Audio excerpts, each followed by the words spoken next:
to hear a wonderful speaker today who actually spoke to us 3 years ago, almost to this date. Was one of our early speakers, Avik. Came from Washington. We had met him and spoke about health care and gave a brilliant presentation about how the possibility would be to reduce premiums and extend the coverage for adults, particularly for senior citizens. Subsequently, I think last year, the Congress finally passed a new law which extended the coverage for senior citizens and lowered their premiums as well. So we thank Avik for that and his organization as well. Now, Avik obviously lives in Washington and works in Washington with the Congress. And his foundation is called the Foundation for Research and Equal Opportunity. It's FREOPP.org. It's a nonprofit, nonpartisan think tank that conducts original research to create equal opportunities in healthcare, as I mentioned, employment, and also for all sorts of other areas. He's been successful, as I mentioned to you, in senior care coverage. His organization has also done and did scientific research and convinced certain states that they could open their schools for COVID, which was a big deal in the last numbers of years. And they've also done some extensive work on a universal educational savings plan to help finance education around the country. But today, we're going to talk basically about a problem that far exceeds the COVID issue, that kind of sneaks under the covers, so to speak, because the press doesn't report it. And interest rates have been so low for so long that it didn't really affect many people. But now, as we know, interest rates have gone from absolutely zero to almost 5% at this point. And the interest rates and the debt that the United States has accumulated in the last 3-4 years has gone from 20 trillion up to 32 trillion and is still growing exponentially. And is now, the interest on the debt is now the second largest piece of the federal budget in the non-discretionary area. The discretionary area takes almost 70% of the budget today. This takes about 30%, and now it's the second largest part of the budget. And for every 1% increase in that interest rate, our obligation to pay the debt goes up almost $300 billion. So eventually, if it keeps growing like this without any stop at all, it's going to take over the whole discretionary part of the budget. But anyway, Avik will talk about that, and so Avik, it's all yours.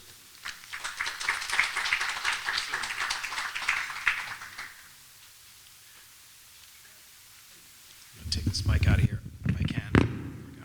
Thanks, Erwin and Mary, and thanks also to Dale, who's been kind enough to put me up and put me and Tamara up, my colleague, in her house as we do this event for you today, and have learned all sorts of interesting things about Dale in the process, which has been a great joy and pleasure, a highlight of the trip.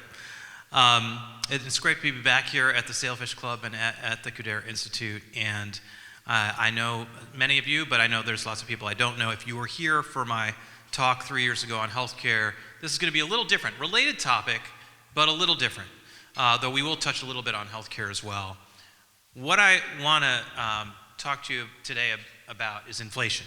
Now, you know that inflation's been a hot topic. You experience it yourself. You read about it in the newspaper. But in general, I think most of us, if you went by just what you read in the paper, what you saw on television, you'd assume that inflation is a temporary problem, that the government's on it, the Fed's raising interest rates, eventually inflation will go away and our lives will go back to normal. And what I'm going to argue today is that inflation is not going to go away. It may go up and down, but the broad problem of persistent high inflation is the greatest single challenge of our future as a country, particularly for our kids and our grandkids. I have a 6-year-old and a 5-year-old. Their entire lives will be defined by how we tackle this problem of inflation.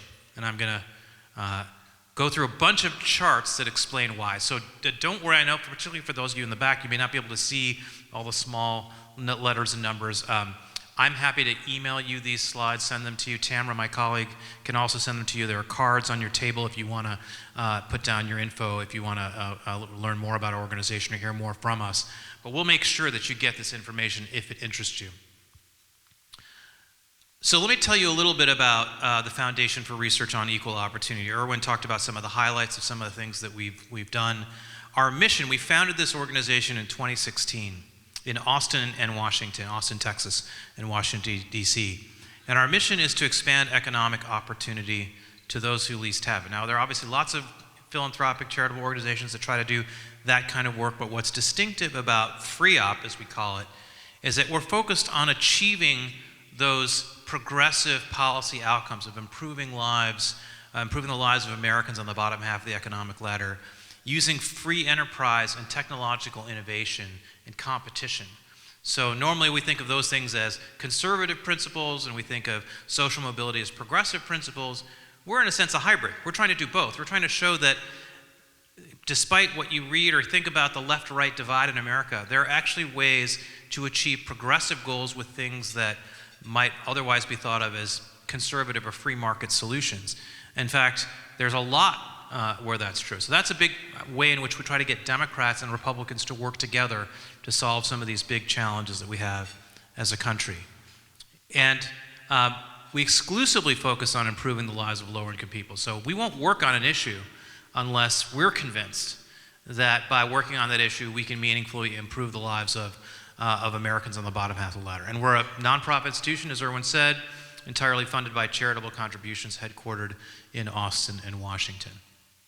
So I know we have in a sense, a mixed audience here. There are people in this room who watch CNBC every day and every month when Rick Santelli shouts into the camera about the latest CPI print from the Bureau of Labor and Statistics, and everyone's freaking out about what the Fed's going to do and what the stock market's going to do and what mortgage rates are going to do.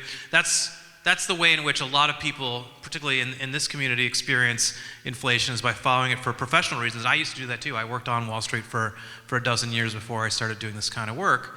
But I know there's a lot of people in this room who'd rather be doing anything but watching CNBC and listening to people drone on about inflation. And so you probably came to the wrong lunch, but I'll try to make it more accessible. Here's one way to do that. So what this chart is showing you is the median household income in the state of Florida since 2006. So on an inflation-adjusted basis, so in 2021 dollars, in 2006, the average family in Florida made $61,528.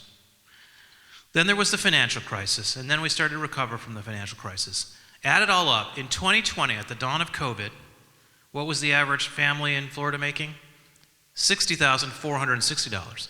So they were actually making less on an inflation-adjusted basis in 2020, 14 years after 2006.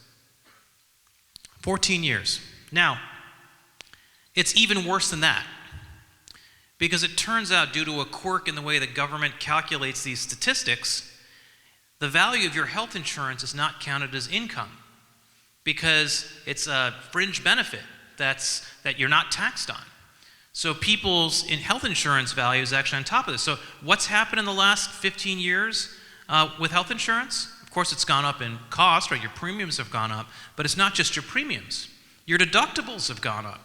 And the share of your premiums that you're paying for directly out of your own pocket, as opposed to your employer directly covering, for a lot of workers has changed. So it used to be a lot of workers said, we'll cover your entire premium, you just go to the doctor when you need the help. And now more and more employers are saying, we're going to cover half of your premium, you have to cover the other half. So the end result has been that if you actually take into account the rising impact of deductibles and the employee contribution of their health insurance premiums, it's even worse. Taking that out, the effect of that, the average household income in Florida has gone from $61,500 in 2006 to $55,000 in 2020. So average household income in Florida has declined by 9.5%, or with 0.7% per year. Now, 0.7% a year might seem like a small amount, but you add that up year over year over year, that's a lot. So the average American family, and that's the average, right? There are people for whom it's a lot worse, who are below average, right? If that's 50% of the country is doing worse than this. That's what the average family is doing. It's really, really problematic. You wonder why everyone's cranky on social media? This is a big part of why. Now, I'm going to show you a different chart that builds on what I just showed you. So these are basically the same numbers I was showing before. So if you imagine 100%, a family making 100% of their money in 2006 and only 91% in 2020. So their household income has gone down by 9%. How much has in-state tuition at your local public university gone up in the meantime?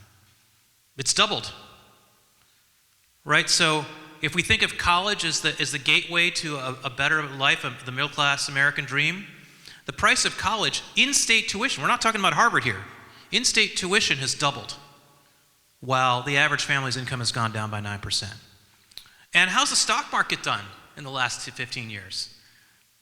Well, let's take the NASDAQ 100. The NASDAQ 100 is up 460% in the time that household incomes are down 9% and college tuition has doubled. And you might think, well, everyone's got a stock portfolio, right? So everyone's shared in these gains from the NASDAQ and all the tech companies that have done so well over the last 15 years. Would you care to guess what percentage of the stock market is owned by the top 10% versus the rest of the country? 80%, 90%, 95%? Okay, this is a smart group. The answer is 89%. 89% of all U.S. stocks owned by households, meaning not by financial institutions or banks, were owned by the wealthiest 10% of Americans. So you hear, people talk about the top 1%. The problem isn't the difference between the top 1% and the bottom 99. It's really the top 10% versus the bottom 90. The top 10% have captured the vast majority of the gains of the last 15 years. Why? Because so much of what has made us wealthier in this room, whether it's the stock market, whether it's real estate, as we'll talk about in a minute, or other things, has been driven by the Federal Reserve pumping enormous amounts of money into the economy. And when they do that, they don't just drop it equally in every corner of the country. They lend it to banks, which lend it to financial institutions, which invested in the stock market and in venture capital and private equity and real estate.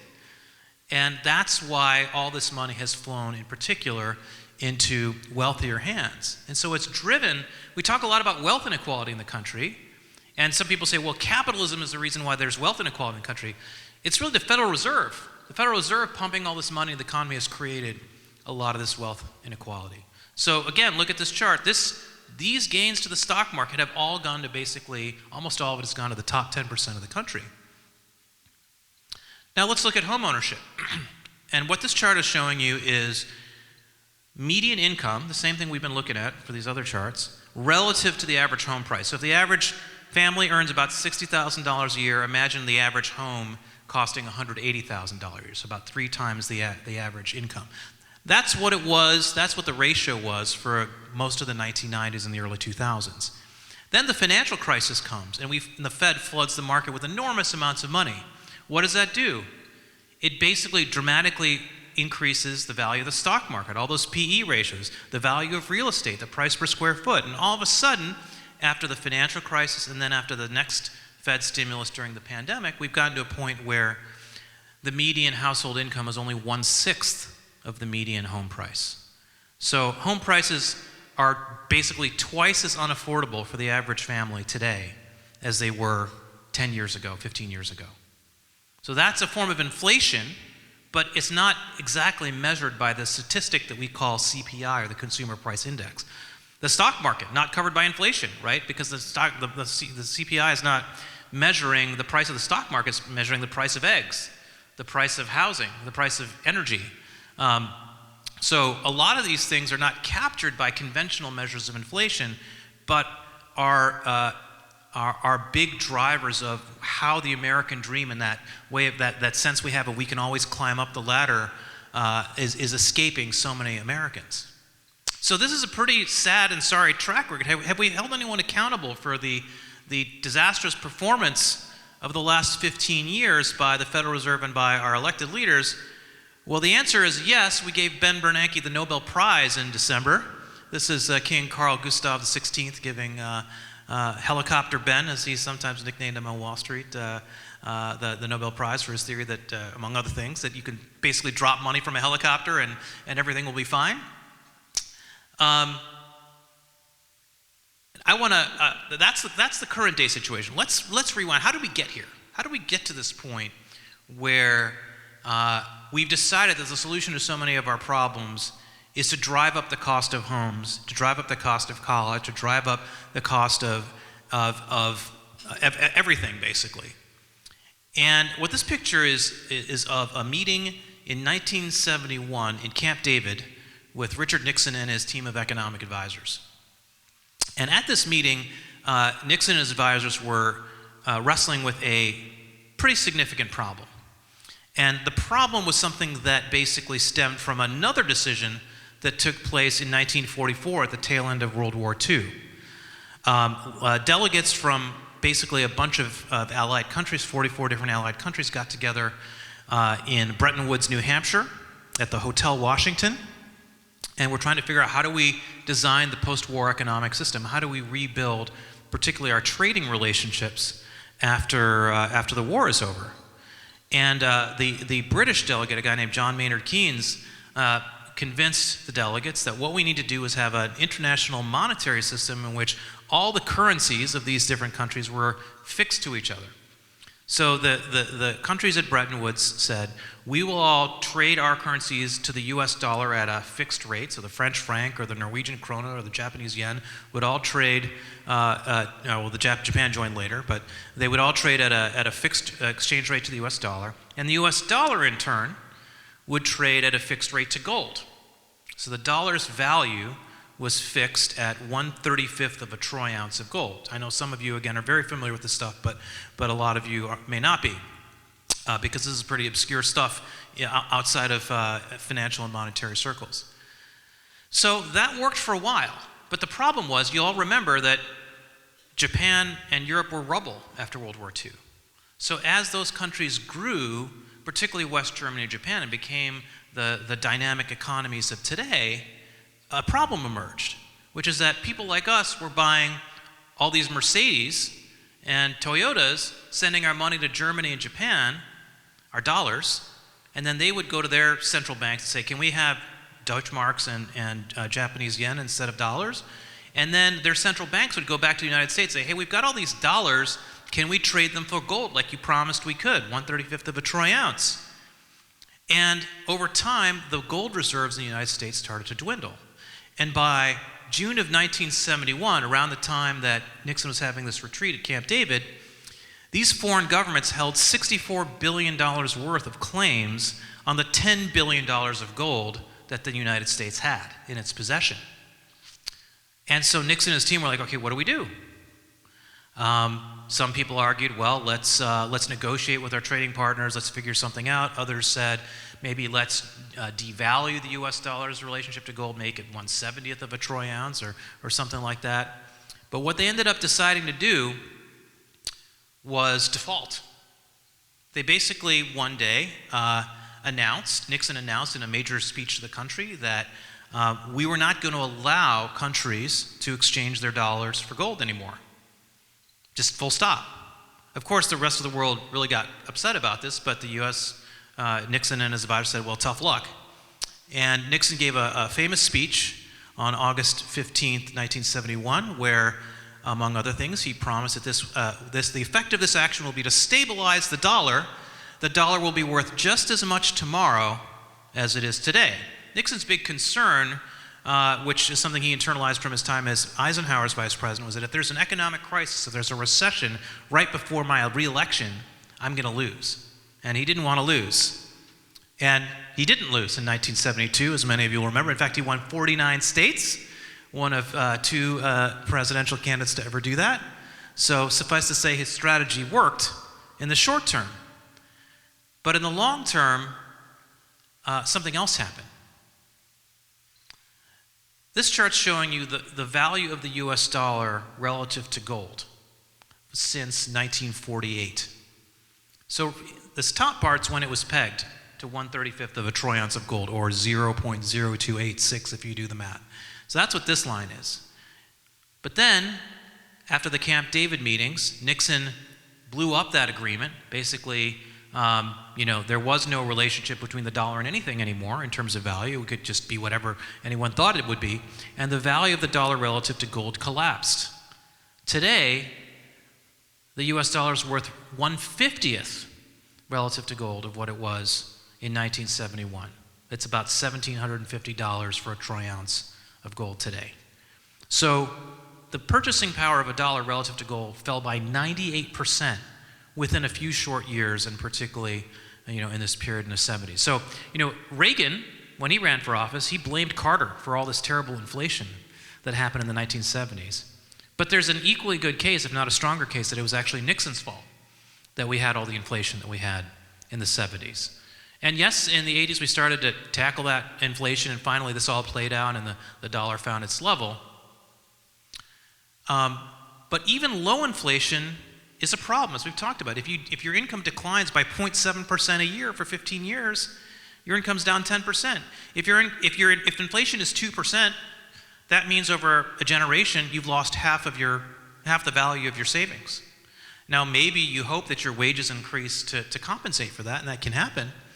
But here's how just the official CPI inflation statistic means what your purchasing power. Like if you could buy $100 worth of groceries with $100 in 1950, you'd basically have to spend $1,000 to buy the same amount of groceries today, even though in theory food has gotten a lot cheaper. Here's another way to think about this. It used to be, from World War II to 1971, that wages, what people earned, their paychecks, were about half of our annual economic output. What people earned in their paychecks was half of our annual economic output. But steadily after 1971, that percentage declined. Why? Because more of our economic output was financial services, software, Hollywood, government spending, things that weren't really about what people actually earned every day working for a living. And so we've had a lot of economic growth, but that economic growth has not translated into a similar amount of growth in wages for ordinary people. Here's another big side effect of what Nixon did in 1971, an explosion in the national debt.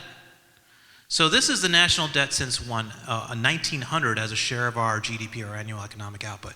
There was a big spike in World War I, then there was a big spike in the Great Depression, then there was a big spike in World War II, and then gradually things started to decline again as our economy grew and as we wound down all that spending from the wars. But then 1971 happens, and all of a sudden, because the US dollar has no connection to gold, and we don't have to worry about running out of gold anymore to give back to the Germans and the Japanese, we can start spending whatever we want. We can run up debts as much as we want, because we don't have to exchange those dollars anymore for gold. We just have to say, we promise we'll pay you back eventually, and so long as people believe us, we can borrow more money. And that was a result of the changes of 1971. So all of a sudden the debt comes back and comes down a little bit in the 90s, and there was a little bit of a run after the Cold War to reduce the deficit. And then the financial crisis happens in 2008. We spent a lot of money to solve that, and then we spent a ton of money in the pandemic. So now we're at a point where we're about to set a record for our debt to GDP ratio, even though there's no World War II. And the economy is a lot larger than it was in 1941. And by the way, here's the projected growth in our debt to GDP ratio over the next several decades. These are the official projections of the Congressional Budget Office. These are not my personal projections. These are the projections of the kind of the unofficial, nonpartisan scorekeeper in Washington. I should say official budget scorekeeper in Washington. So this is where we're headed. over the next several years. And by the way, what is driving all that increase in debt? Well, rise in federal spending, particularly healthcare spending. So one thing that's really remarkable, and this is why I got into, we were talking about this earlier today with some of you, why did I get involved in healthcare policy? Well, part of it was I went to med school and I invested in a healthcare company, so I had opinions about it. But a big part of it was that you look at this chart, growth in defense spending, growth in social spending, growth in education spending, none of that's driving the deficit and the debt. Foreign aid, none of that stuff is. It's healthcare. It's Medicare, Medicaid, healthcare for others, veterans, the way we subsidize it through the tax code. As a share of our annual output, the thing that's driving our spending up and up is not all those other things, it's healthcare. Well, I lied. There's one other thing that's driving up healthcare spending as a share of GDP, interest on the federal debt. So we're going to get to a point in about 10 years where we spend more servicing the interest payments on the federal debt than we spend on our entire national defense. So this is not a problem for like 50 years from now. This is a problem for like right now. We're at a point where we're spending more on interest payments than we spend on our military. That's how dangerous this situation is. So how do we borrow all that money? Our debt's now $30 trillion. It's going up every day. It's not like a normal loan where, say, if I want to get a mortgage or buy a car, I call Chase or Wells Fargo or whoever, and I say, hey, will you lend me the money? They decide whether I'm worthy of it or not, credit worthy of it or not, and they give me the money, yes or no. When it comes to the U.S. government, there's no bank to say, here's $30 trillion, congrats. The way it works is we sell these things called treasury bonds in small bits of $1,000 or $100, and basically, millions of individuals and institutions buy these treasury bonds, which are effectively, you're lending, every time you buy a $1,000 treasury bond, you're effectively lending $1,000 to the government with the hopes that they'll pay you back in 10 years or 2 years or 5 years or whatever the term of the bond is. So it's not a binary yes or no thing. There's not some moment where all of a sudden America is broke and nobody wants to lend us money. It happens gradually over time as people say, well, I think America's broke, maybe I'll stop buying treasury bonds because I don't think I'll get my money back. And as fewer and fewer people lend money to the U.S., then the U.S. basically has all these bonds lying around that no one wants to buy, and that then drives interest rates up. That's how the bond market works. If there's less demand for the bonds that you try to lend out, that's expressed in the form of an interest rate. Now, that should mean that interest rates are rising rapidly, not just in the last year, but for this whole period in which foreign governments and foreign banks have said, you know what, I don't want to buy any more treasury bonds. I want to actually get rid of my treasury bonds. Russia got rid of all its treasury bonds. China has wound down a lot of its treasury bond holdings. So all these treasury bonds are flooding the market. So normally in a free market for bonds, that should mean that interest rates for treasury bonds go up a lot. But because the Federal Reserve has not wanted interest rates to go up, they want interest rates to go down, so you'll borrow more money to buy a house or a car or expand your business. The Federal Reserve has been buying up all the treasury bonds that the rest of the market doesn't want. Trillions and trillions of dollars worth of treasury bonds, in fact. Now you might ask, okay, the Federal Reserve is spending trillions of dollars buying treasury bonds. Where do they get the money? Where was the debate in Congress? You hear about every debate where Congress wants to spend a $1 trillion on Obamacare or $500 billion on a stimulus bill or whatever it is. Where was the debate about the $6 trillion or $8 trillion in treasury bonds that that Federal Reserve has now bought? Well, there wasn't one. You know why? Because the Federal Reserve doesn't need Congress to get money. It prints it out of thin air. So when the Federal Reserve wants to buy treasury bonds, it literally creates new dollar bills or new quantities of U.S. dollars. So the M2 money stock, which is a measure economists use to measure the quantity of money in circulation, in 2001 there were $5 trillion in circulation. In 2009 there were $8.5 trillion in circulation, and today there's $22 trillion in circulation. So all else being equal, if there are that many more dollars in circulations, each of those dollars is worth less, right? Because it's more money chasing the same amount of goods and services. Now, the good news is, for a large part of this period, the economy also grew. So you wonder why inflation wasn't out of control in the 80s. It was because actually the economy grew faster than the quantity of US dollars in circulation. So that meant that each dollar was worth more in purchasing power relative to the past, even though the absolute number of dollars was increasing. But starting in the financial crisis, the Fed printed enormous supplies of US dollars while the economy just sort of grew at its normal rate. And so each of those dollars then is worth less. It's like if I say that, if I issue a decree that says that each inch is going to be half an inch, and that means I'm now 12 feet tall, well, I'm not taller than the rest of you because you're also 12 feet tall or 11 feet tall, right? So we haven't done anything. We've just changed the way we measure value. And each of those dollars is worth less. Now, you might think, okay, this is just some guy talking a bunch of numbers. Why does this matter? Why is this happening? Like, why does it feel like the economy is basically fine, even though all of these things seem like they're terrible? Why is it that people are lending money to the United States, even though it seems like we're totally broke? Well, a big part of the reason is liquidity. Treasury bonds are the biggest, largest, most liquid, most tradable investment asset in the world. So if you are Deutsche Bank or the government of Japan or some other giant institution that has trillions of dollars or hundreds of billions of dollars to park somewhere, you're going to park some of them in treasury bonds because it's easier than buying things in the stock market or buying real estate. There's just more of it. There's $30 trillion of it, right? So you can buy this and trade it without messing around with the price. So that's easy to trade. So a lot of people like it for that reason. Another reason, and this is one of the more dangerous reasons why people lend the money to the United States, is because we force them to. So it turns out there are all these very technical, obscure banking regulations run out of the Basel Committee on Banking Supervision in particular that effectively require banks to hold government debt because the Basel Committee, in its wisdom, has declared that government debt is the least risky asset you can own. And so by owning treasury bonds as opposed to stocks or real estate or other investments, the theory is you're going to be more protected against a downturn as a bank. So we're going to force you to park a lot of money in government debt in order to not be punished by us. And that leads to an artificial increase in demand to lend money to the United States. And the other piece is faith. It's been the American century. We've run the world for 100 years. You know, we've literally never lived in a world in which the U.S. wasn't number one. Why won't it be number one tomorrow? Now, one of the things that's really important about inflation, as we touched on a little bit, is that it affects different categories of goods and services differently.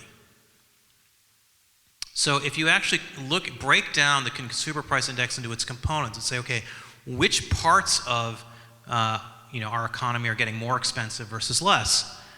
Things like computers, cell phones, software are getting massively cheaper. They've gone almost to zero, basically, in the last 20 years. But the things that have gone up by a lot, healthcare, right? Healthcare is up 250% from what it was in 2000.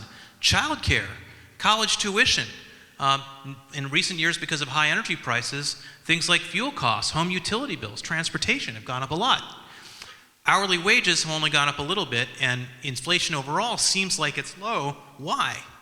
Because of things that relate to technological, the massive internet revolution that we've had over the last 20 years, and the rise of free trade over the last 20 or 30 years. Those things have made it look like inflation is fine, right? So these one-time events, the massive explosion of free trade, the creation of the modern internet economy, those things are doing a lot to drive down the cost of our everyday lives and masking the massive inflation we're seeing in these big-ticket items like housing, like higher education.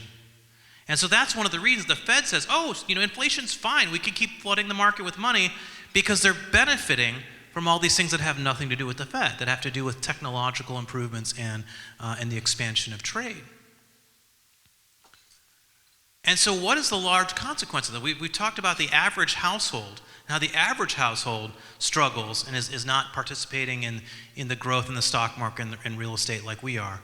It's also true that the purchasing power and the inflation rate of the poorest in America has gotten much worse. So inflation, if you actually break out inflation by how it impacts lower income people versus wealthy people, lower income people inflation affects them a lot more. Why? Because if you make $300,000 a year, groceries are a small part of your everyday budget, right? But if you're making $20,000 a year, you don't have that cash cushion. If things become more expensive, you have nothing to draw from to pay those higher bills. And so as a result, inflation is much more expensive for lower income people. And the Fed kind of ignores that. They look at CPI as an average for the whole country. They don't look at CPI based on your income decile. If they did, they'd realize that inflation is one of the most regressive, anti-progressive things that we do in this country. And it's important to note that the Federal Reserve, as much as I've been complaining about them, they're not the only reason why things get more expensive, right? So if we restrict the production of energy and we make energy less reliable, and we particularly have said that nuclear energy, we don't like nuclear energy, which is the best way to generate the most energy in a low carbon way, we're going to make energy more expensive. If we have NIMBY zoning laws that say, you know what, you can't build high-rise apartments, or you can't even build a guest house on your property, you can't actually build more housing supply as the population grows, and that makes housing more expensive.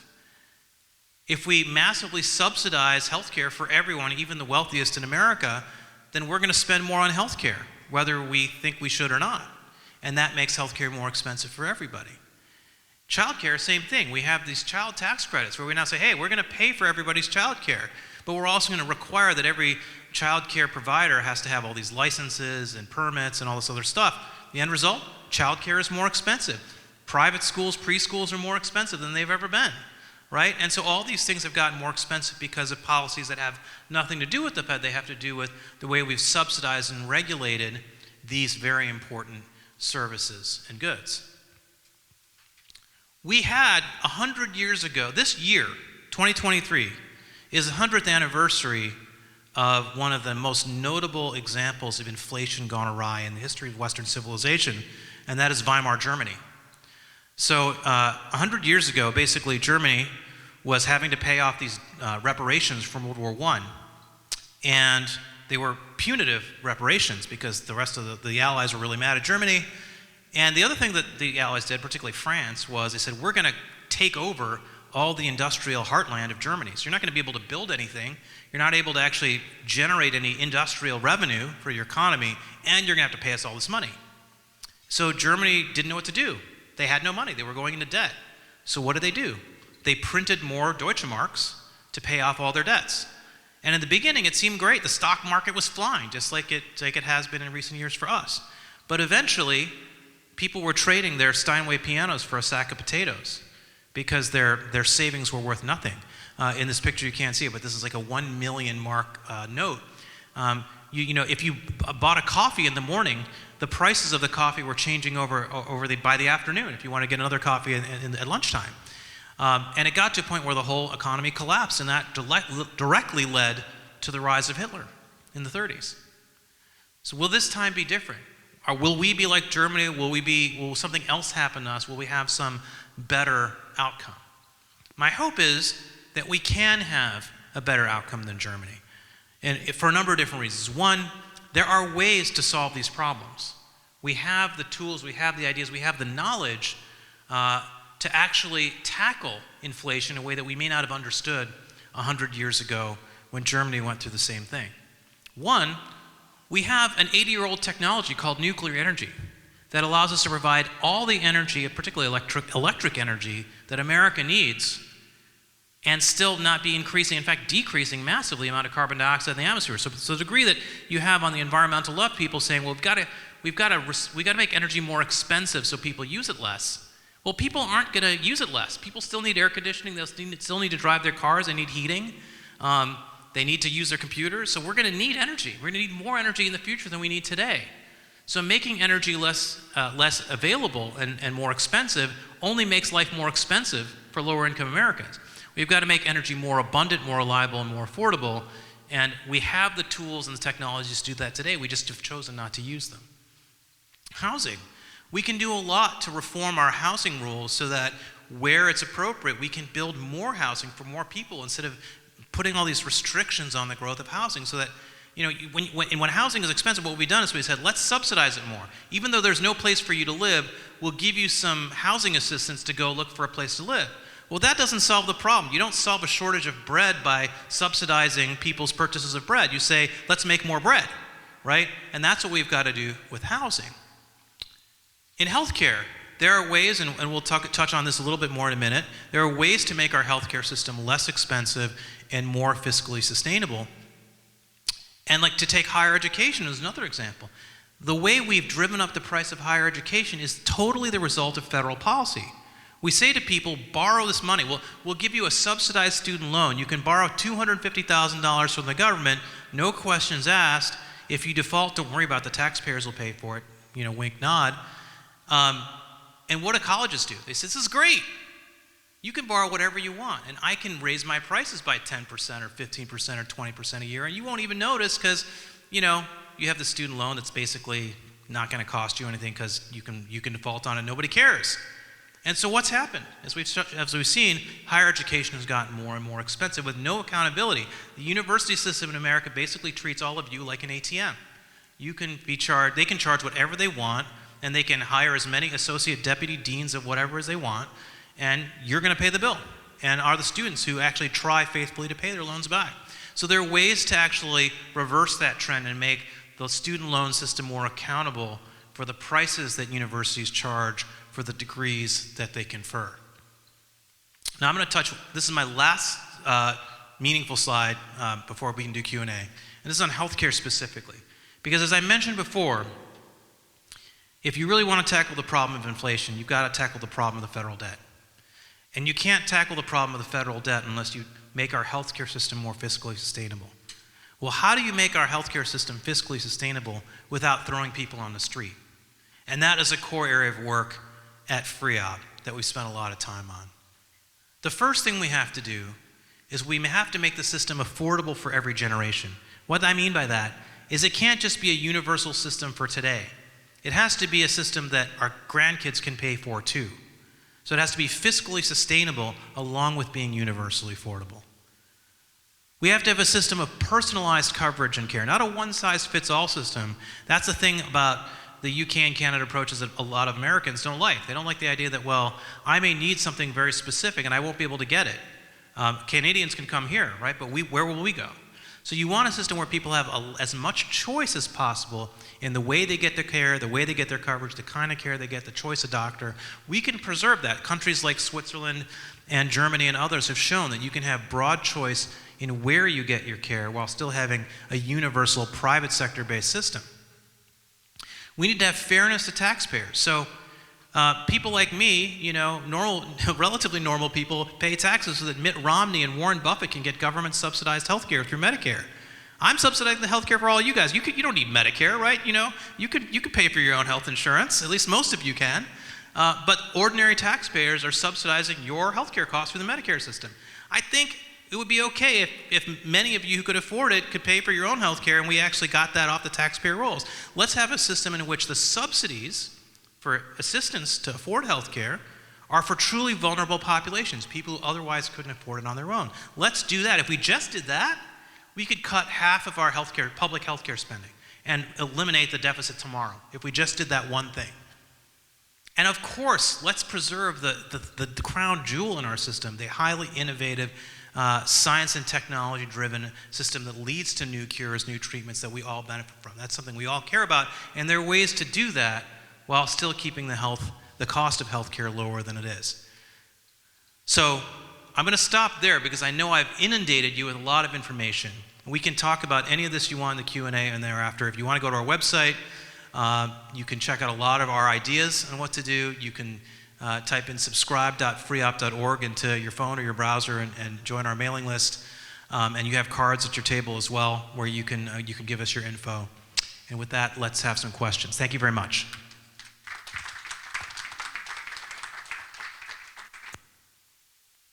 Yes, in the back.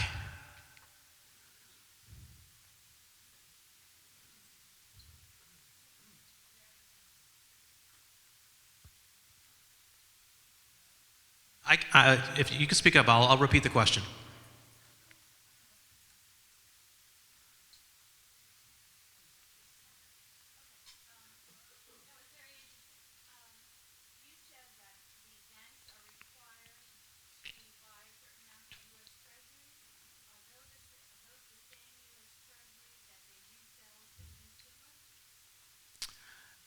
Well, yes. I mean, it's all about the net holdings, right? So you can buy a lot and you can sell some of your inventory and keep the rest on your balance sheet. So there's always a little bit of buying and selling going on at every time. The question was, to the degree that banks are effectively required to own treasury bonds, are those the same treasury bonds that they then turn around and sell to consumers?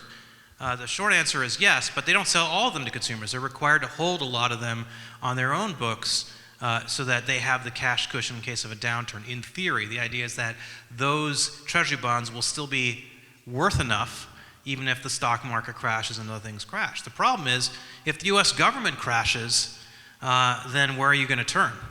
And so you'll have not only an inflation crisis, but another financial crisis, and a much deeper one than we have today. And that's what's so dangerous about forcing banks to hold treasury bonds as a preference. They should at least have some discretion to say, well, we think Greece is less solvent than Germany, so we're going to buy more German bonds than Greek bonds.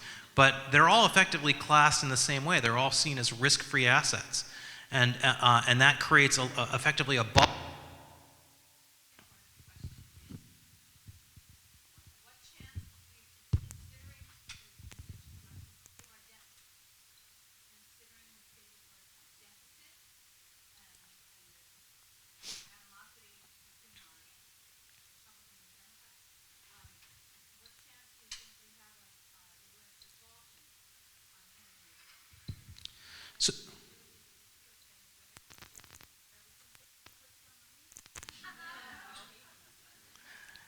So the question was, two questions. The first question was, given the polarization in Washington, the partisan divide between the left and the right, Democrats and Republicans, is there any hope for agreements that can prevent us from defaulting on our debt?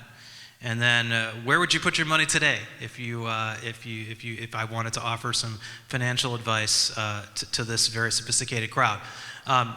So on the first question, the way we think about default is, in a sense, old-fashioned. Right? We think of default as what Nixon did. Well, we're just, do you default on your loan? You don't make the mortgage payment, that's a default.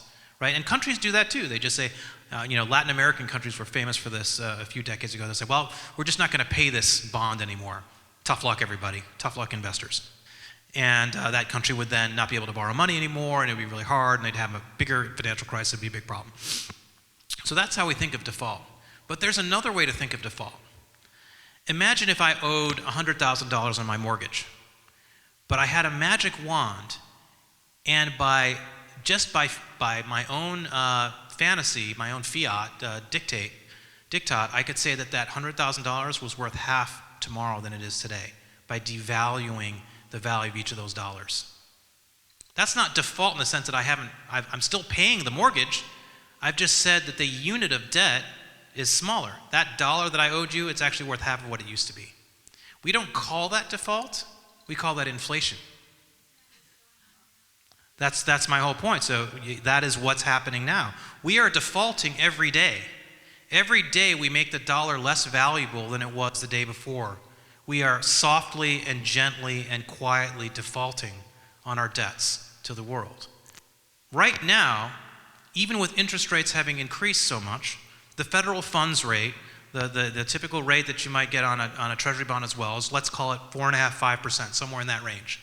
But what's inflation? Inflation, according to the government's official metrics, which we've talked about are not that precise, it's about 7-8%. So that means that even if you park your money in the so-called safest asset in the world, the U.S. Treasury bond, you are guaranteed to lose 2 to 3% of your money every year. That's the safest asset in the world, the one that's losing you 2 to 3% everywhere, that's going to wipe out half of its value in a generation? That's what we're talking about? Think of how messed up the world has to be for that to be true. So we've just gotten so used to it.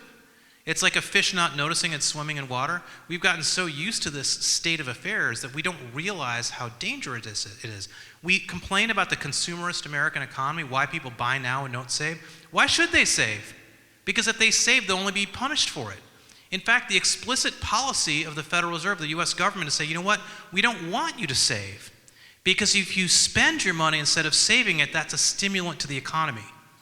If you save your money and you don't spend it, the GDP will go down. Economic growth will go down. Companies will make less money. So we have an explicit policy. This is something economists understand actually pretty well, of saying, you know what, we don't want you to save, we want you to spend. In fact, we'd rather you spend more than you have. So this is a system we've had since 1971. We've gotten so used to it, we don't realize how unusual it is.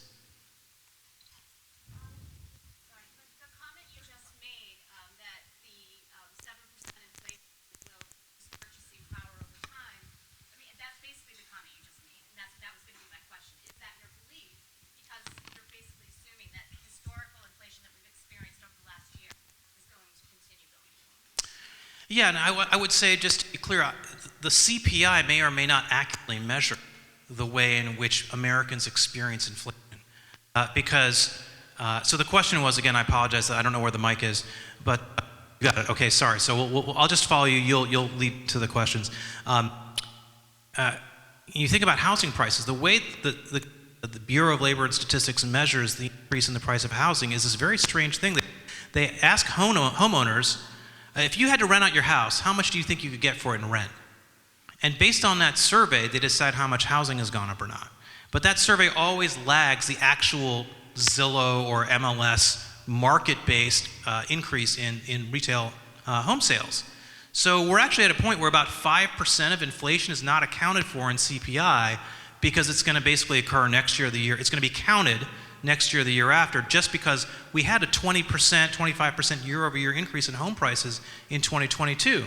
That basically, but we didn't have a CPI measure. That CPI said it was only 5% because of this weird way they were accounting for inflation in home prices. So there's a lot of quirks like that in the way inflation is officially measured.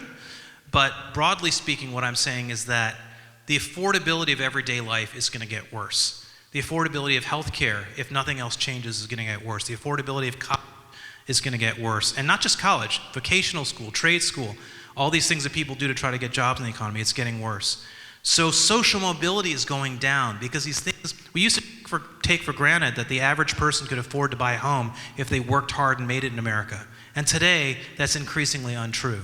So these are the things, those things that allow you to go from just living paycheck to paycheck to having a net worth, having a nest egg, having a home. Those are the barriers that we're erecting. And those are things that CPI alone is not capturing. All right, where's the mic? Go ahead.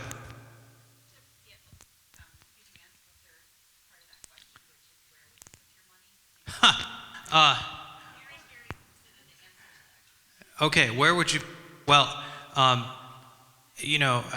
put it this way. It's like the next 10 years is going to be very challenging because I could give you an answer that says, well, this would be the typical answer. Like the typical person who complains about the kinds of problems that I've talked about say, well, we'll say something like buy gold or buy Bitcoin, buy a hard asset that's protected from inflation because its supply is constrained. It can't be printed and expanded. And that's true in a way. Like all else being equal, those are at least a portion of your portfolio should be in assets that are relatively immune to inflation, like commodities, like heavy metals, like gold, silver, and if you believe that Bitcoin is the digital version of gold, and I'm friendly to that thesis, then Bitcoin can be part of that. But because of the way the Federal Reserve intervenes in markets, it's just hard to predict, right? Like I could say, well, buy gold, and then the Fed floods the market with more money by totally lurching back in the other direction and reducing interest rates and doing quantitative easing and all that kind of stuff, and the stock market will fly. And you'll say, oh, Vic, you told me to buy gold, but the stock market has doubled, right?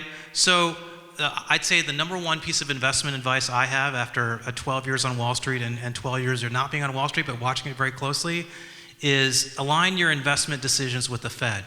On Wall Street, we used to say, don't fight the Fed. So in the short to midterm, if the Fed is flooding the markets with money, buy stocks, buy real estate, buy venture capital. And if the Fed is pulling back, get the hell out and put your money in gold and Bitcoin, or especially gold. So just follow the Fed is probably my best investment advice for you. All right, what's the next question? So, I'll repeat the question.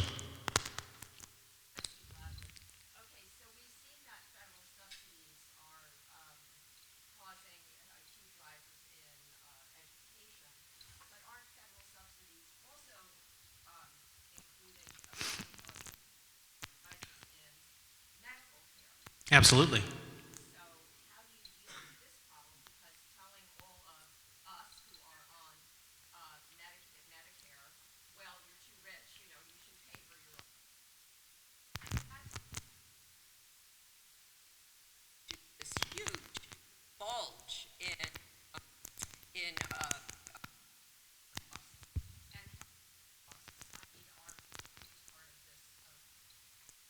Right. So the question is, there are only so many people in this room, and there are a lot of people out there who need health care. So even if I say to all of you, pay for your own health care, where are we going to find the money to save the system? The answer is there's two core things you need to do to fix the U.S. healthcare system and still make sure you cover every American and give them affordable health care and affordable health insurance. The first is you have to do a lot more means testing than we do today, not just the very wealthy, but gradually over time, again, the top 10%, the top even 25%, you have to get to a point where we're subsidizing the vulnerable people. You can't do it overnight. You can't flip a switch. You have to do it gradually. So just to give an example of a system that is really sustainable and universally affordable, Switzerland, they have a system kind of like Obamacare where the subsidies phase out as you go up the income scale. The amount that they're a percentage of your premium that they're covering goes down. And that phases out at about the 30th percentile. So the bottom 30% of the country, the poorest and the most vulnerable people, get a lot of help with their insurance costs. And then the middle class and upper middle class and the wealthy don't. Now, we couldn't do that exactly in our system because our system is way more expensive than the Swiss system, so you'd have to set the thresholds higher. But you can imagine a world in which, and over time, let's say we had that system for employer-based insurance. Right now, a free op pays for my health insurance, and they pay for the whole thing, right? Or it doesn't matter whether it's I'm wealthy or not wealthy or what my income is. The value of my health insurance is tax-free regardless of my own personal income. What if we means tested that benefit gradually and slowly, which Obamacare actually did originally? There was this Cadillac tax, you may remember, where it said if the value of your insurance was over $4,000, then that excess above $40,000 would no longer be tax-free. You'd have to pay normal taxes on it. We could do things like that. We could do things like there are lots of different kind of techniques like that where you can start to gradually phase down the blank check that we send to the health insurance industry through the tax code. And you can do the same thing with Medicare. We don't have to subsidize Medicare fully for everyone. We do means test it to a degree already, but you can do a little more of that so that the very wealthiest are held accountable for their expenses.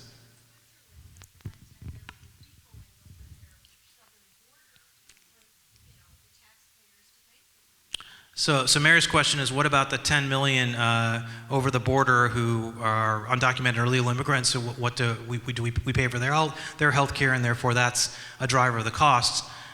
It turns out that that's not actually a big driver of our overall health care costs. I'll tell you why. First, not at the moment, but in general, immigrants tend to be young, and most of our healthcare spending is on the elderly. Number two, even though we do pay for a lot of the emergency room care for illegal immigrants, generally speaking, people without insurance consume less health care than people with insurance. There's a lot of study or a lot of research that shows the moment you get health insurance, you spend 2 to 4 times more on health care than you did before you had health insurance. You go to the doctor more often, you get more prescriptions, you go to the ER even more often because you feel like you have coverage. So actually, believe it or not, having less insurance or no insurance leads you to go to the doctor less. Same thing with deductibles. If you have a really high deductible plan, you go to the doctor less because you've got a $6,000 deductible. You're paying for all that before your insurance kicks in. So the illegal problem is not a big driver of our healthcare costs. The big driver of our healthcare cost is that compared to a country like Switzerland or Germany, you go get an MRI, it costs 5 times or 25 times as much here as it does there. You get your knee replacement, here it's $25,000, there it might be $2,000. Same exact knee replacement, same procedure. So it's that's driving the problems.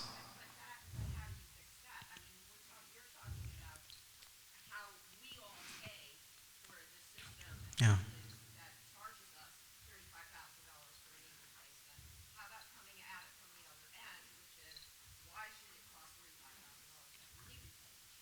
So the question is, why are we not focusing enough on why it costs $35,000 to have a knee replacement in the United States? And I assure you that at FreeOp we are very focused on that problem. And I could be here all day and we could talk about healthcare policy if you'd like, but we might need to get another round of snacks in first. Go ahead.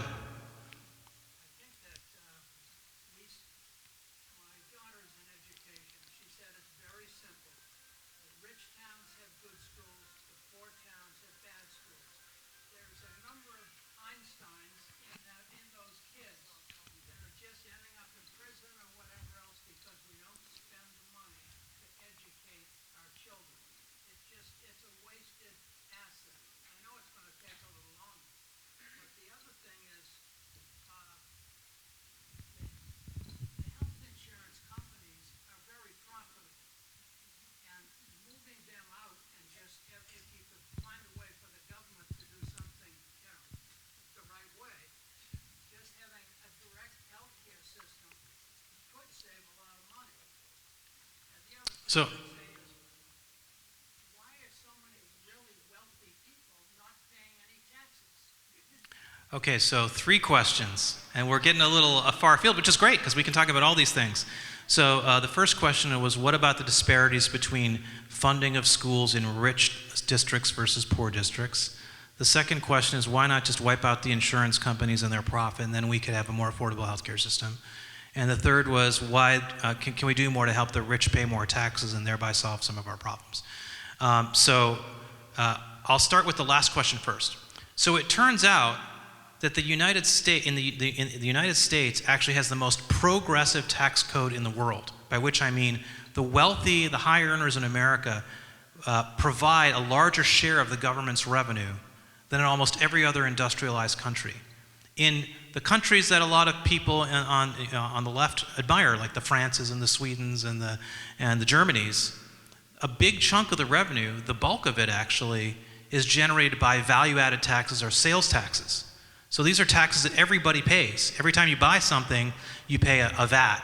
And so the VAT actually drives a lot of the revenue in these other countries. And so the middle class actually has a big share of the tax burden in your typical Western country. In the US, the wealthy actually provide a higher proportion of the government's revenue because we don't have a national sales tax. We have state sales taxes, but not a national one. So actually, if you compare the US to other countries, the rich pay more than their share in other countries.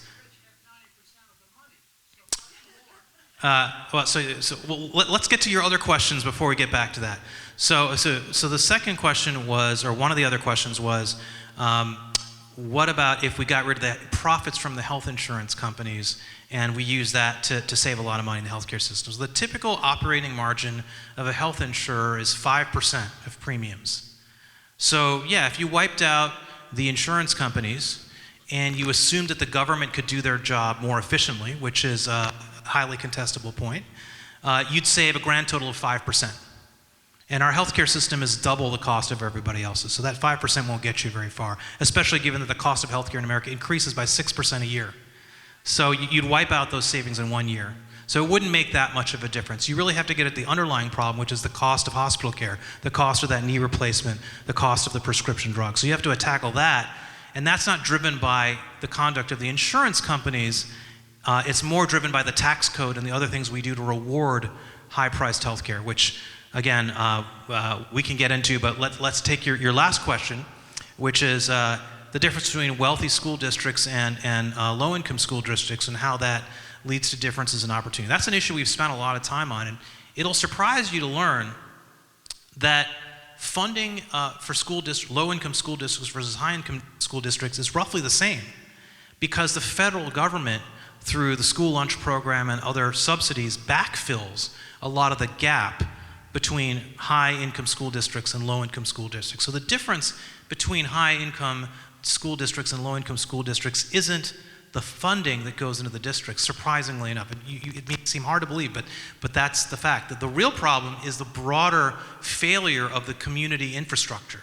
There are a lot of other challenges in low-income communities besides the funding that goes to schools that drive a lot of the challenges in social mobility that low-income kids have. And again, that's a very big topic that we could spend a lot of time on, but I do want to get to some other questions.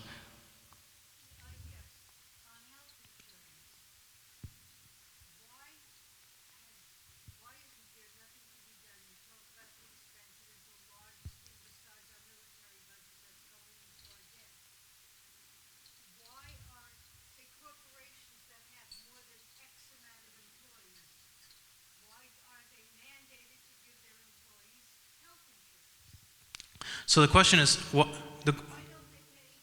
You're letting all these major corporations, I mean, Elon Musk wants, what, $100 million in one day? Why doesn't he pay, why doesn't this corporation pay taxes? That $100 million could pay for an awful lot of medical insurance for people. So the question was, why?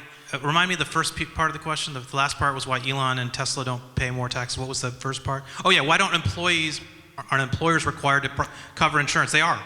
So under Obamacare, every employer that employs more than 50 full-time workers has to provide health insurance for their employees. That's a federal law. That's been the law since 2010. So that is a law.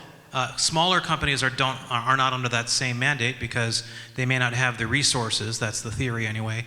But once you get to 50 employees or more, you're required to offer health insurance to your workers. Which, frankly, I'm not for that, and I'll tell you why. Because I think the solution is not to have your health insurance tied to your job. Is your car insurance tied to your job? Is your homeowner's insurance tied to your job? Is your life insurance tied to your job? I should be able to own my own health insurance and be able to change jobs whenever I want and not feel like my health insurance is at risk every time I change jobs. So I actually don't want employment to be connected to your job. That's been the tradition in America due to the tax code. We make it tax-free if you get your health insurance through your employer, but if you buy it on your own, you have to pay taxes. You have to use after-tax money to buy it, which is profoundly unfair. And that's created a lot of the inflation that we were talking about in the last question. So that's a bad system. We should want to move beyond that system. But the Chamber of Commerce opposes that. They love the fact, if you're a big business, you love the fact that your employers have to get their insurance through you and are dependent on you for your insurance, because that makes you more likely to stick around and not go to a startup or another company. So the Chamber of Commerce lobbies for that. The insurers lobby for that because they make most of their money. Their most profitable products are employer-sponsored insurance. If it's an individual market where everyone shops for their own insurance, there has to be more price competition, and that means your margins are thinner. So insurers don't like that. They like to cozy up with the HR bureaucrats and take them out to dinner, and then they can make more money. So a system in which employers provide your health insurance is a lesser system, in my view, than a system in which people buy their own health insurance. And as to why Tesla didn't pay taxes until very recently, they weren't profitable. And under our system, you don't pay taxes until you generate a profit. And that's why Tesla didn't pay corporate income tax until recently. As to Elon Musk, he did pay actually a pretty giant capital gains tax on his Tesla shares that he sold. And that's part of why he moved to Texas from California, so he didn't have to pay California capital gains tax along with federal capital gains tax. But he did pay plenty of taxes. Yes, Erwin. Sure. Let's talk about the dollar, okay? The future of the dollar. And extrapolation of what happened to the dollar, the value of the dollar, and the idea that countries around the world don't have the dollar at this point.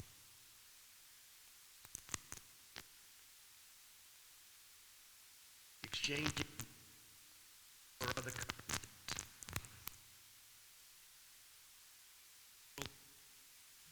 And what happens in the meantime? We run out of money.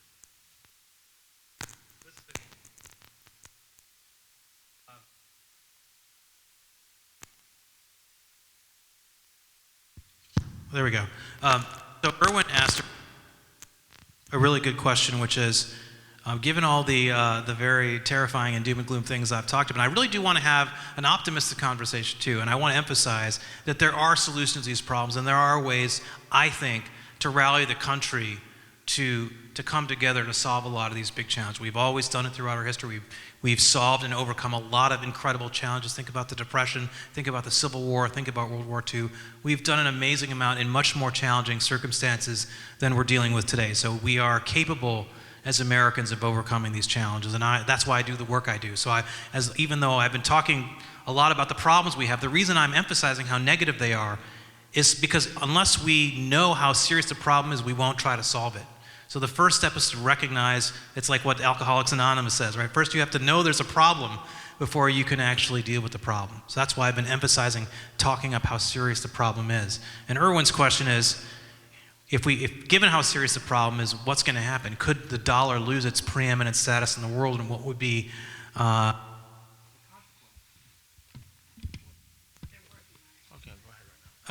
consequence of the dollar, if all these things happen, the federal debt continues to go out of control, what would that do to the state of the dollar? And the way I'd put it is this: the most important thing to focus on is the market for treasury bonds. The treasury bond market is really what drives the dollarization of the world. Everyone has to own treasury bonds effectively because it's the closest thing to cash the world economy has.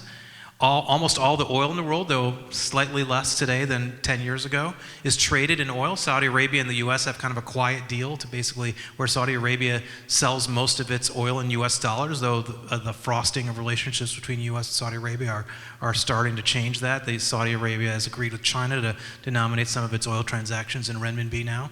But broadly speaking, the U.S. dollar is still king because all these banks, all these governments still park a lot of their money in dollars. Now, as I said, less and less, right? Russia actually got rid of most of their dollar reserves several years ago in anticipation of something like what we're dealing with today. China has been trying to shave down its holdings of treasury bonds in the same way. Other countries are too, because they see that we're broke.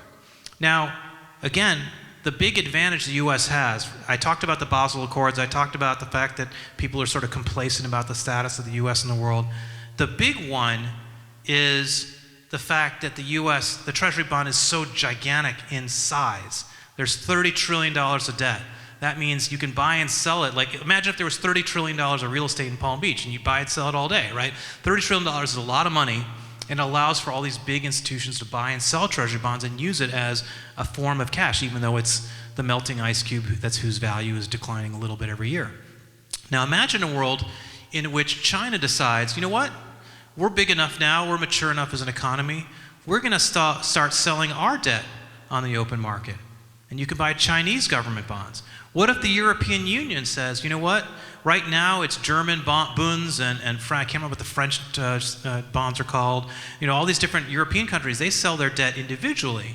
What if they all got together and issued more of their debt as the European Union? Then you'd have an economy the size of the United States' economy that could sell debt into the open market just like the U.S. does. And what does that mean? That means there's more competition for where you park your cash. Do you park it in U.S. Treasury bonds? Do you park it in Chinese debt, European debt, Japanese debt? So the more choices you have in where you park your debt, the less you're going to buy American debt. You're going to buy other countries' debt to balance out your portfolio. Just like you don't own one stock in your portfolio, you own 20 or 30. Why should you only own one country's debt? Why shouldn't you own a whole portfolio of government debt to hedge your bets in case one of those countries goes broke? That is the danger for the United States. As that demand for treasury bonds continues to decrease, and the Fed has to buy more and more of the debt itself and print the money out of thin air to compensate, that's what creates the persistence of high inflation that I'm really worried about. And again, that our kids are going to be enduring. So ultimately, the thing we have to do if we want to solve this problem is we've got to solve the debt. We've got to get the deficit down. It doesn't have to be overnight, but it has to be over a 20 to 30 year period. We have to use that as our target. And to do that, we got to solve healthcare. All the great questions you've asked about how we get our healthcare costs down. We've got to do something there. And you can go to our website. You can click on the ideas page and click on our healthcare stuff. You'll see a lot of stuff that we've worked on, a lot of bills that have been introduced in Congress that reflect our ideas that we're continuing to advance and gain support for in Congress to do just that. Because that is the central and most important thing we have to do on inflation. And if we can solve the healthcare problem, not only will we make our country solvent for our kids and our grandkids, but we'll actually have a more affordable and fair healthcare system so that we can protect everyone in our country from misfortune while still being the richest and most dynamic economy in the world. So that's my goal. Can I ask one quick question? What do you see? You said, is it working now? All right. You said align your investment portfolio with bonds. So as the Fed continues to increase, in February at their meeting, they're supposed to go up another quarter of a point. Assuming if this trend continues, you still advocate for bonds, irregardless of this inflation? I didn't say I'd advocated for bonds. I said I advocated for aligning your portfolio with what you think the Federal Reserve is going to do. Because when the Federal Reserve decides to flood the market with money, it doesn't matter what your fundamental thesis about the world is. The Fed's money is such a dominant force in financial markets that it overflows and floods over any other very smart idea you might have about investing. And vice versa. When the Fed pulls back, like it did a year ago by raising interest rates and slowing down the quantitative easing, then the stock market crashes. Real estate goes down a little bit, maybe not in Palm Beach, but in the rest of the country, real estate has pulled back a little bit as a result of that. So the Fed, this is true during the financial crisis days. There were a lot of smart people after the housing crash and during the financial crisis said, oh, there's going to be there's going to be more dominoes to fall. But the Fed came in and flooded the financial markets with money, and basically none of that happened.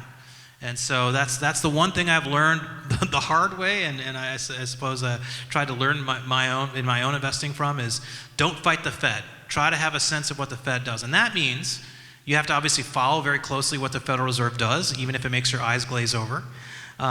Be like all those people like Rick Santelli obsessing over every little dot plot that comes out of the Federal Reserve and the Federal Open Market Committee. I mean, that's why they do it. That's why the pros do that, because they understand how important the Federal Reserve's actions are. I think that's the thing is there's a great newsletter. Here's a piece of advice I can give you. If you want to understand the Federal Reserve and interest rates and bond markets, and you want to learn about it every day and get smarter about it, the best thing you can do is pony up for a subscription to this newsletter called Grant's Interest Observer, or Interest Rate Observer. Some of you may be devotees of James Grant and his newsletter. It's really well written, it's really witty, but it covers a lot of these topics in a way that's accessible to a general reader. So that would be a place to start if you're interested in this topic. Grant's Interest Rate Observer. It's not cheap, but I think all you guys can afford it. So,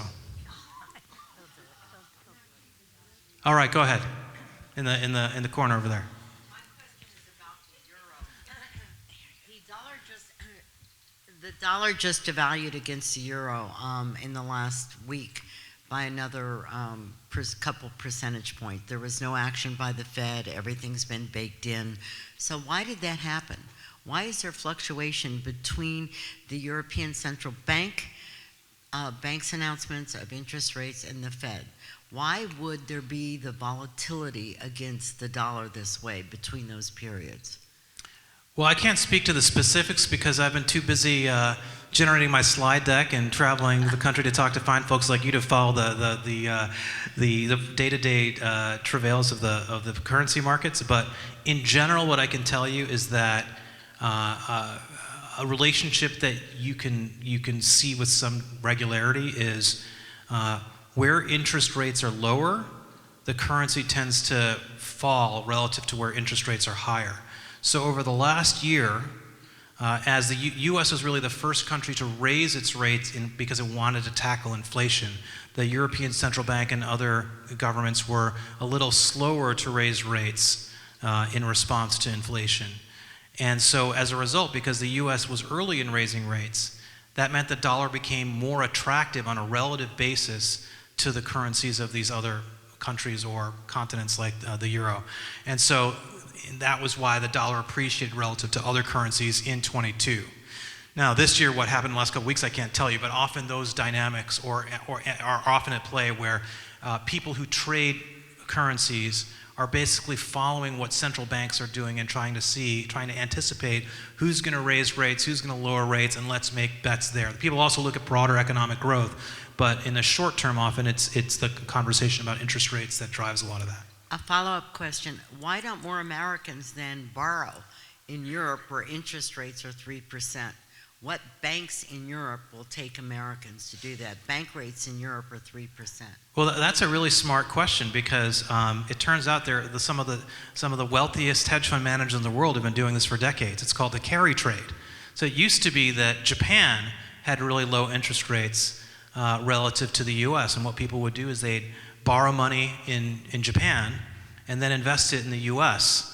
And basically collect the difference in the spread in the interest rates between Japan and the U.S. And that was a pretty easy way to make a lot of money in the 90s and then in the 2000s. So people do that all the time, but the danger is when those trades unwind because the relative interest rates change, you can be caught with a big position in something that's going the wrong way. So you have to be careful about it, but that is something that people do. All right, one in the back. You're not tired of me yet. This is amazing. Not yet. Forgive me, it's just briefly going back to healthcare, but possibly on a bright note. Thank you. With the Mark Cuban Cost Plus, you're familiar. Can you share your opinion about that, and also maybe anything hopeful about the government not complying, but adopting it for Medicare and saving tremendous amounts of money for the taxpayer? Are you talking about his pharmacy plan? Yeah. Okay. So, look, I think it's really interesting what Mark is trying to do, and also there's a nonprofit that a number of philanthropists have funded called Civica RX that's also trying to do the same thing, which is say, hey, there are these big drugs like insulin or other generic medications that are more expensive than they need to be just because there's only one big manufacturer. There's not as much competition as there ought to be. And so they're coming in and trying to make these products less expensively and in a way that can generate savings for patients. And that's great. That's what we should do. That's what we do throughout the economy, and we should do in healthcare too. The problem in healthcare is that we often restrict competition. So the FDA, I wrote a whole paper, which you can find on our website, called The Competition Prescription, which is all about how the FDA basically has created artificial monopolies in areas of prescription drugs that should be open to free generic competition by saying, well, it used to be, for example, there were a lot of drugs that came on the market before the FDA existed. So one example was thyroid replacement hormone. So if you had hypothyroid and you needed thyroid hormone to replace the thyroid your body wasn't making, you could use a synthetic version of thyroid hormone to replace your deficiency in thyroid hormone. That's such an old treatment that it existed before it was on the market before the FDA ever existed. So the FDA about 10 years ago said, hey, we're tired of all these non-FDA approved thyroid medications that people use. If somebody out there does a clinical trial to prove that their 70-year-old thyroid treatment does what it says it does and what it's been doing for 70 years in patients, we'll give you market exclusivity, meaning we'll give you a monopoly for 5 years. And so one company did that. Actually, I think it was Abbott. And they they did the clinical trial for Synthroid, and they had a 5-year monopoly on thyroid manufacturing in the U.S., and they jacked up the prices. There was an example with gout treatment, where a clever person basically took this literally 1,000-year-old treatment for gout called colchicine, and the FDA said, hey, if you do a clinical trial proving that colchicine works, we'll give you a 5-year or 3-year monopoly on colchicine. So this company called UBL Pharma, they did the clinical trial, they got their monopoly from the FDA, they proceeded to increase the price of colchicine by 7,000%, sold the company for $800 million, and laughed all the way to the bank. Martin Shkreli, you've heard of Martin Shkreli, that's what he did. He took a very old treatment for toxoplasmosis, did the clinical trials to prove it works, jacked up the price by multiple %,000%, and then made a lot of money off it. And everyone yelled at him, but he was doing what everybody else was doing. He's just the only one who got caught or got criticized for it. So these are problems that the FDA has created because the FDA is in its own bubble. They don't think about the economic consequences of anything to do. In fact, they're instructed not to. The mandate of the FDA is not to take economics into account, only patient safety and the effectiveness of the drug. That may seem very noble and high-minded, but the end result is incredibly costly drugs at times when it doesn't need to be. All right, I think I'm getting the hook here from Dale. Thank you very much. I'll be around for as long as you want me to be, and as I said, you can find out anything you want on our website, and Tamara's over there in the corner if you want to talk to her about what we do as well.